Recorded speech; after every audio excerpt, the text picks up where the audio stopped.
Okay. Well, thank you all for making time to be here again today. Very much appreciate everyone's involvement. It's hard to believe now. We've been going on, I think we're well into our third week. Maybe it's the fourth week. Oh, I'm not sure.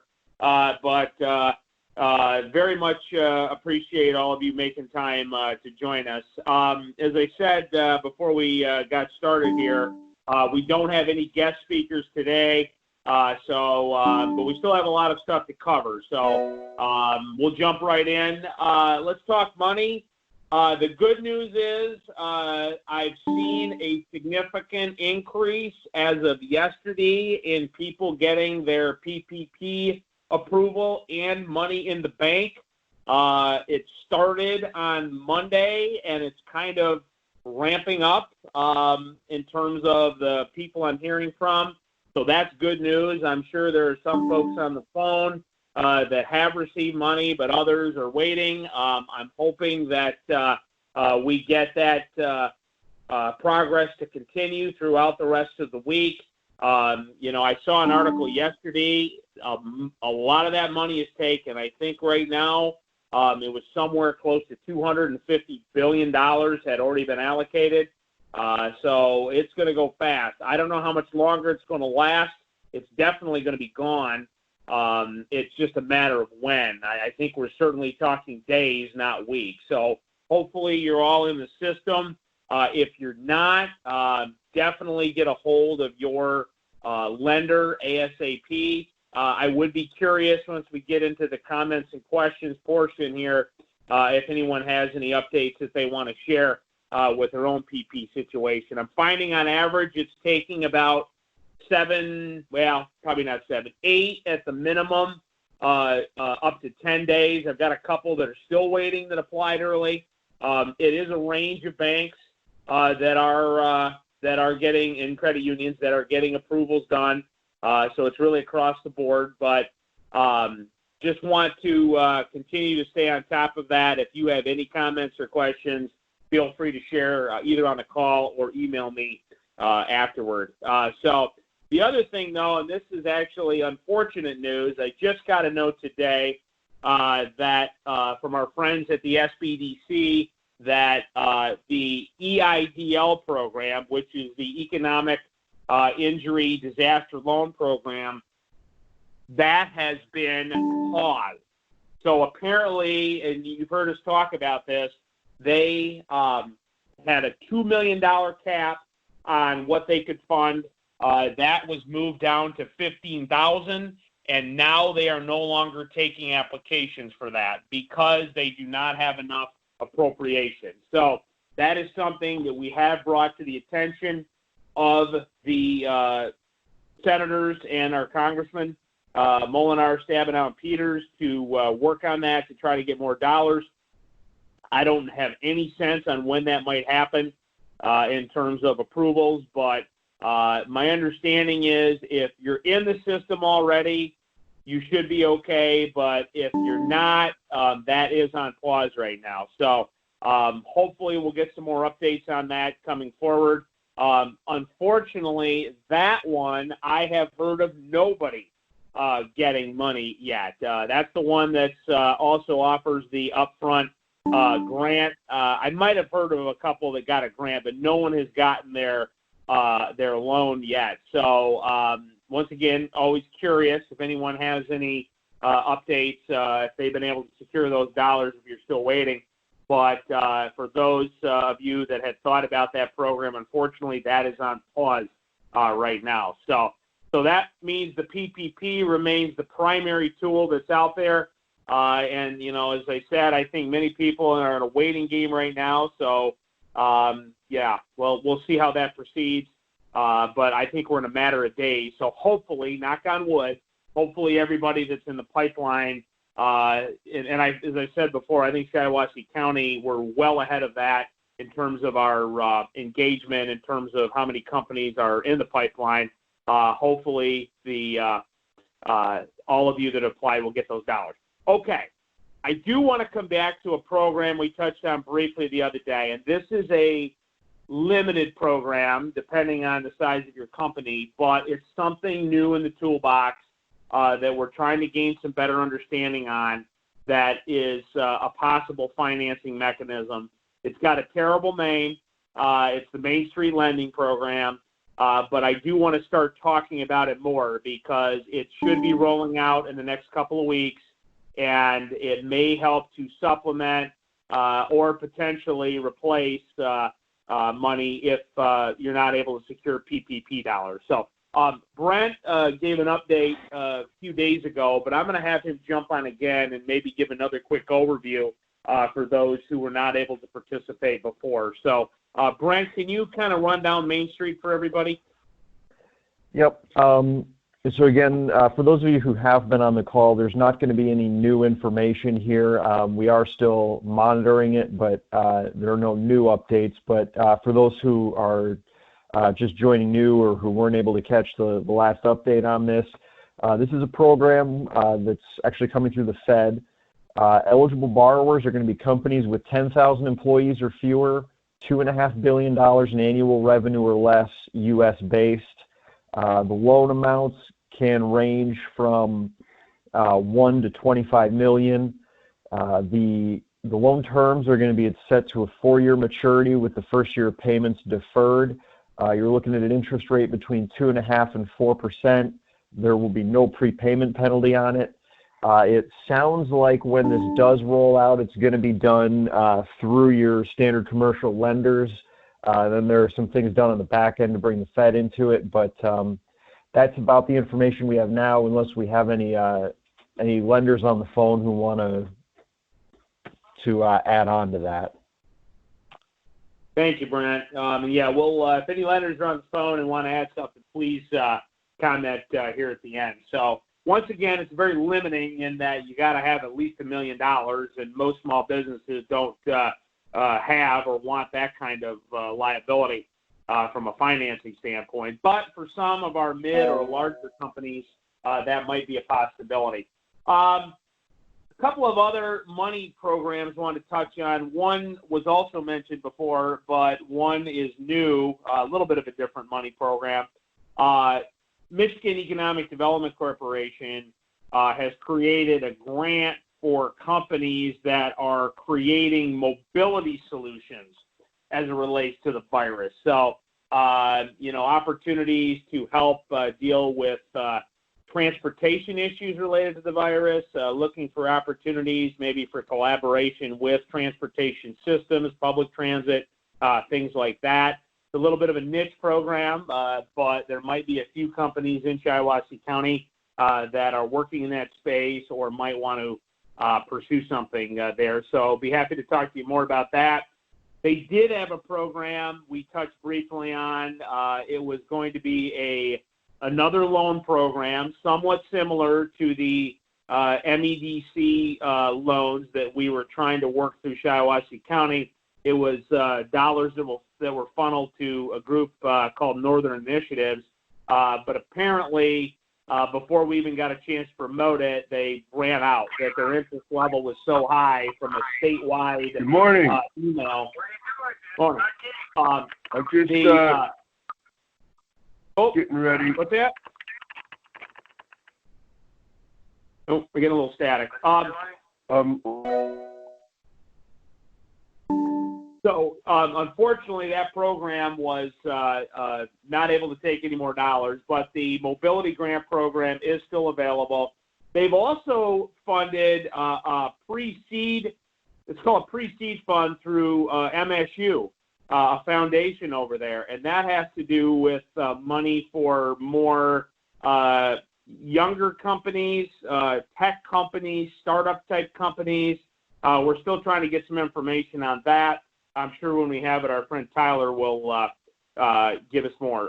But the new one, and this is a little more community-based than it is business-based, but I know we have some government officials on the phone, so I thought we would share something new. Brent, can you talk about the placemaking grant? Yep. This is a program that's coming online through the I-69 Thumb region. So the eligible applicants for this grant program are going to be either municipalities or nonprofits. They are placemaking mini grant. So the maximum funds awarded are going to be $2,000, but they are hoping to do at least 15 of them across the 7-county region. So this is for any project that is deemed impactful in placemaking initiatives. So it gives you a pretty broad scope to work with there. Applications are going to be due on June 1st with the winners announced on July 1st. We do have a promotional flyer on this with some additional information. If anybody is interested in that, just reach out to us and we can get you that via email. Yeah, we'll send that out. We got that copy of that here yesterday, so we'll get that out to everybody. There's another grant, too, and I'm just learned about this one. It was passed on to us from our friends at USDA Rural Development. And once again, a little bit of a niche product, but it is Distance Learning and Telemedicine Grant. So I'm looking at it right now, and I'll share it with everybody, but it's looking for applicants that provide education or health care through telecommunication. So this will be something we'll definitely share with our medical providers in Shiawassee County as well as our educational institutions. But this is a grant program that they're making available. It looks like it's a 100% grant, and it could be used for acquiring, the equipment that's necessary. And I think this is obviously going to be very relevant going forward. I think we all know as a result of this, there's probably going to be a lot more meetings that are going to be held on phones and video conferencing and Zoom and things like that. So that application window just opened up. And so, as I said, we'll share it with everybody, but I think anyone in education locally, either through our schools or possibly Baker College or our healthcare systems like Memorial, definitely something we want to take a look at. So I think that's everything I got on the money side today. I'm going to have Jody jump in. Jody, you got some updates for the group? I do. Can you hear me okay? Yep. Okay. First update is there is another webinar through SBDC tomorrow at 2 p.m. It looks like 2 to 2:30, so a little bit shorter. It's an open forum webinar, so they try to answer questions that they didn't cover in any of their webinars to date. If you do have questions, you can register for the webinar and enter those questions at that time. I will send the information over to Justin that he can forward out, so you can click on the link and register if you're interested. I know there are still some people being denied or not able to get through for unemployment. My best advice is to keep trying. We don't have an in for helping things like that. I'm just being told, go in as early as possible. Try to get on the chat on the day that you are assigned based on your last name. You have to do that as early as possible in the day, or try to call the 866 number that is on the UIA page. There are specific hours. Again, try to get in as early as possible if you are having trouble applying or if you have been denied and have specific questions about your account itself. The other information I have, initially we learned that through April 14th, 2020 at 11:59 p.m., an employer or employing unit would not be charged for unemployment benefits if their employees became unemployed because of an executive order requiring them to close or limit operations. And we received some questions about whether that date was extended. I was in contact with somebody at the Michigan Chamber because of an article that I had seen. There's a contact there. She has informed me as of this morning that the deadline or that date has been extended to 4/25.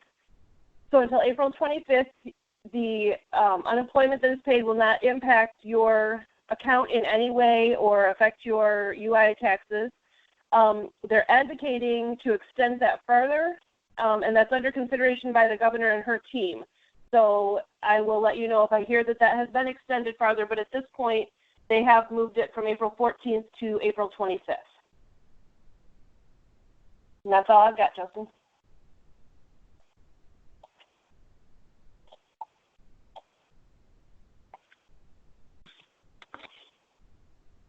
Oh, you there, Justin? Oh, can you hear me? There we go. Sorry. I had it on mute.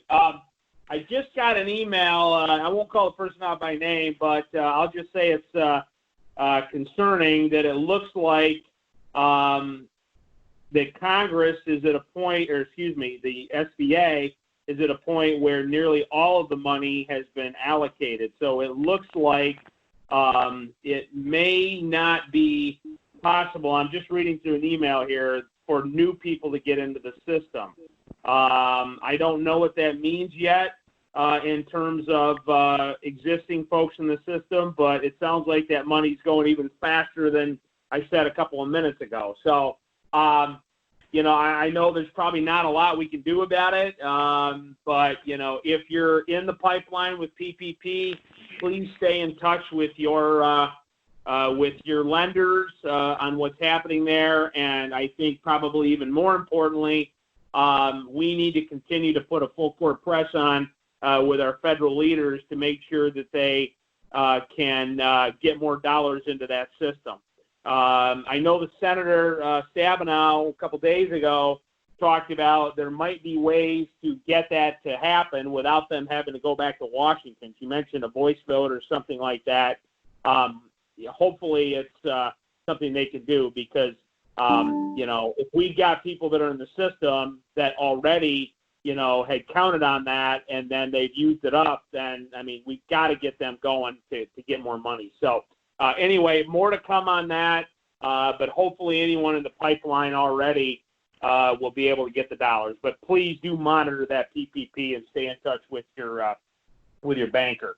The other thing I really wanted to hit today, I'll give you a general thought here, what we're seeing. I think most companies we're talking to are either getting their money, waiting on their money from PPP in very much a hold pattern. But I think we're all starting to sense there is a movement toward reopening. When that is, how that looks, is still to be determined. But I think there's a look toward the future now by our business community.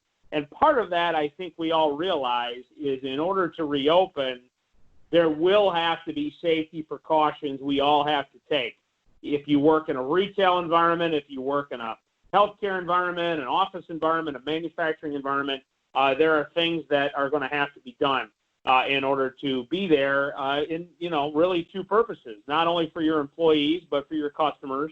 And so one thing I did yesterday, we had a good conversation with our friends at the chamber yesterday and talking about trying to maybe have a little bit more of a grassroots effort within Shiawassee County to look at, establishing some guidelines or parameters about what companies are doing now and could do now. Now, I think we all realize at the end of the day, a lot of those guidelines are probably going to come down from either the governor or the federal government saying this is what you got to do if you want to reopen. But it doesn't hurt for us to do it at a local level as well. If not to, maybe take that information and funnel that back up to state and federal leaders to tell them, hey, this is Shiawassee County best practices, but simply to share information amongst yourselves. Maybe one business in Owasso is doing something that another business in Durand hadn't thought of and maybe could implement in their safety protocol. So I sent an email out. You should have seen that yesterday on what you're doing either currently or would plan to do when you reopen. And I think the idea here, we want to be able to collect that information. We'd like to be able to share that information with all of our not only businesses, but, local government offices, local nonprofit offices, things like that, and take that and, implement as much as we can, but then also be able to share that with our state and federal leaders. So I've gotten a great response so far to that email. I think 10 or 12 people have already commented on what they're doing. Very, very thoughtful stuff. I think hopefully once again, our state and federal leaders are looking at, some of these recommendations. Hopefully they're talking to business, because our businesses in Shiawassee have clearly thought about what they need to do to be operational. So that's a comment I wanted to share on that. Please, if you have not responded to that email, would love to get your feedback on that. And as I said, we'll be assembling all that for the future, and we will share that information with you as well. Not a whole lot new otherwise. Normal stuff, certainly. PPE, I've mentioned this before. We do have needs certainly at the hospital, but also you've probably heard, and we've talked about the need for other healthcare providers in Shiawassee County, assisted living facilities, home healthcare businesses needing personal protective equipment. Please let us know if you either have material you could donate, or you have ways to be able to, get it, to sell it to these organizations. So a couple of other things before we wrap. I do want to let you know we are trying to get our state representatives on the call next week. Ben Frederick will be on one of the days, also working to get Tom Barrett, our state senator. Obviously, there's a lot going on at the state level. Without commenting on everything happening, right now, I think it's important we hear from them. We've had great participation from our federal leaders on these calls, but I think at the end of the day, a lot of, once again, the regulations that are going to allow businesses to reopen are probably going to come from the state. So having the engagement of our state rep and state senator is critical. So we're going to try to get them on a couple of calls next week. Also, we're going to have a representative from the Detroit Regional Partnership. I talked about that a couple days ago. I won't go into that a lot right now, but we've got some great things happening with the DRP, particularly as it relates to looking to the future for attraction opportunities. And you've heard me mention on the call several times, how do we position Shiawassee County, our region, our state, for more, things like medical product manufacturing. And so our friends at the DRP are helping to lead some efforts in that regard to try to put our region, put our state on the map, not just for medical, but what else can we do to look at positive opportunities to come out of this. So kind of skating to where the puck's going to be. So I want to mention that. So we'll have a representative, Carlotta Gamacco from Detroit, on the call next week. And then finally, as always, talking about jobs. Had a few job postings on social media yesterday, but if you have jobs that you're trying to fill, please do share them with me, and we will get that out to our network. So with that, I will open the floor to comments or questions. And remember, hit *6 if you want to comment. Thank you. Hey, Justin, good morning. It's Barry. How are you? Good, Barry. Thanks for joining. Good. No problem. It's pretty scary when I actually know the dial-in number by heart now. I don't have to look at my reminders, so that's, I don't know if that's a good or a bad thing. But, hey, could I go back to that unemployment conversation we had about the unemployment insurance and not being charged those to our accounts? Yeah. So is there any additional guidance then? Because last week I received about 35 unemployment notices. This week I'm up to about another 20. So is there any guidance, because it does take my bookkeeper and I quite an extensive amount of time to pull the files, print the payroll, print their history, fill that out and send it in, some of which, is it just simpler not to do that and just say, okay, forget it, it's not going to hit our account, or should we be diligent spending all that time going back and filing these? Most of these employees are no longer with us. They're just, people that have moved on, they're with other companies, and now they're filing for unemployment there, some of which obviously are current employees of ours, which makes sense. But is there any guidance at all from the unemployment agency on that? Barry, I have not heard any guidance on that at all. I can do a little checking and see if I can find anything.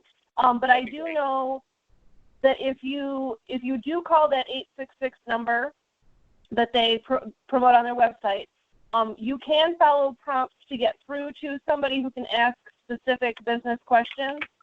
Okay. I actually had found the name of somebody as well that you can contact It looks like with business-related questions. So I will forward that over to you and see if you can get anywhere with that.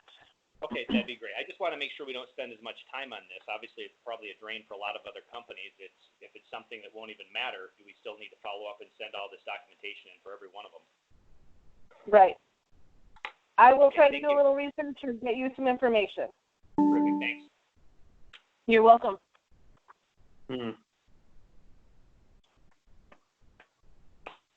Yeah, I'm looking at a CNBC article, everybody, right now in response to that email I just read you. It said small business loans stopped $296 billion and could reach the program limit by the end of Wednesday. That was yesterday. Once again, stay in touch with your lender, but Congress better get to work on this quickly because I hate to say it, it looks like even if companies are in the pipeline, some may not be able to get funded if they're not far enough along. So anyway, not to be alarmist, I'm just reading off the article right here. But other comments or questions? Or any lenders on the phone that might want to comment on those statements regarding PPP?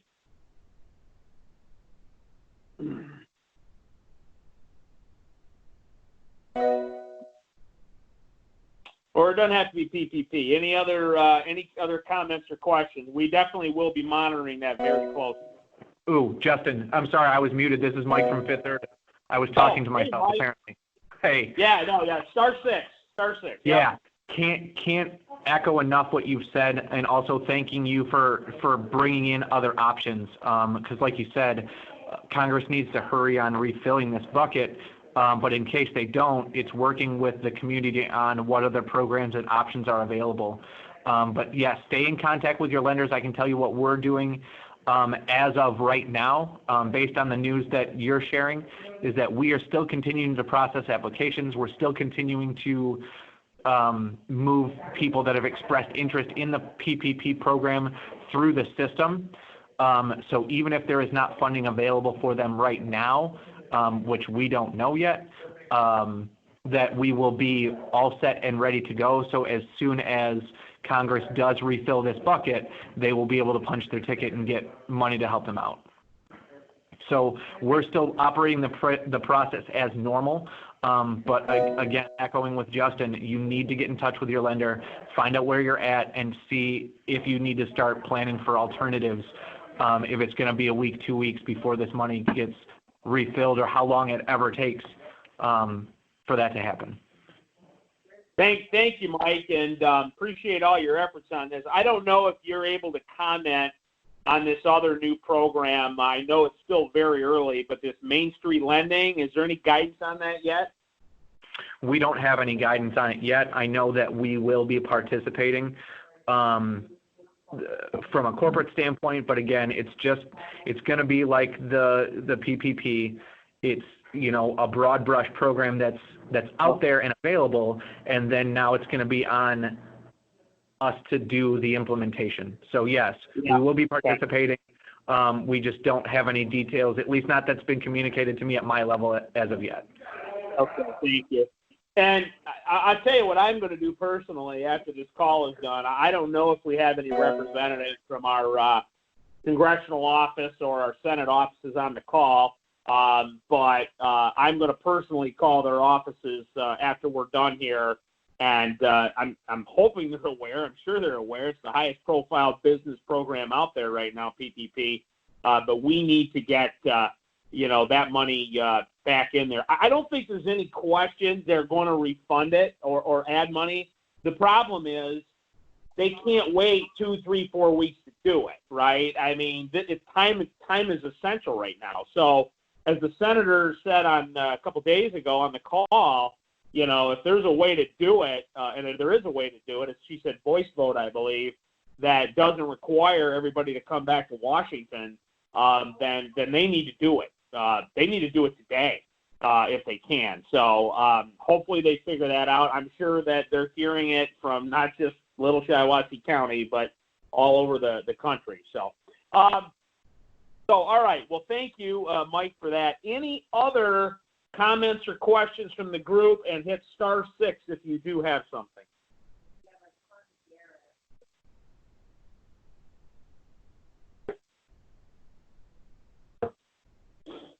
Anything else from anybody? Okay. Well, as always, thank you. We have one more call tomorrow, and hopefully you can join us. But as always, get a hold of us if you need anything. So thanks, everybody. Have a good day.